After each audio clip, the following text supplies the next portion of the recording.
Memories flooded his mind, the cries of believers he had dragged to prison, the shining face of Stephen as he forgave his murderers, the blinding light on the road, and above all, the voice of Jesus.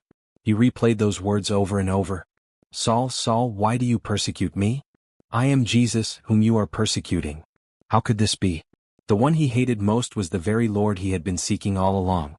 The law, the prophets, the promises of God, they all pointed to Jesus. And he, Saul of Tarsus, had missed it entirely. Worse, he had fought against it. But in those 3 days of darkness, something profound was happening. The man who once boasted in his flesh was learning humility.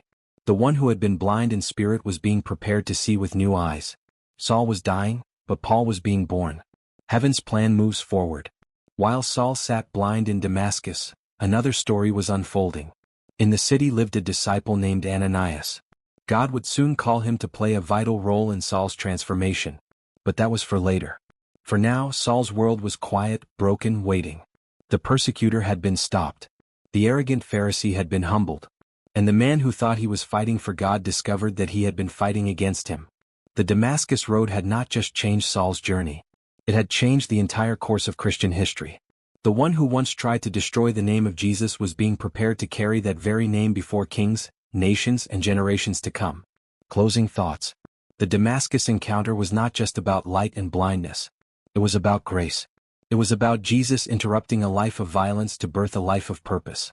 It was about turning a persecutor into a preacher, a destroyer into a builder, an enemy into a friend. The light of Christ did not just blind Saul, it opened his heart. The man who laid hands on Saul, the ministry of Ananias. The house on Straight Street was quiet. Curtains shielded the windows from the bright Syrian sun, and the air inside was heavy with silence.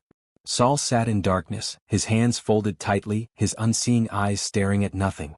It had been 3 long days since the blinding light on the road to Damascus had stripped him of his sight. No food had passed his lips. No water had touched his mouth. He fasted, not by command but because hunger and thirst had lost their meaning. His soul wrestled in a way it never had before. Pride, once his armor, had been shattered. His confidence in the law, once his foundation, had crumbled. All that remained was the haunting voice of Jesus. "Saul, Saul, why do you persecute me?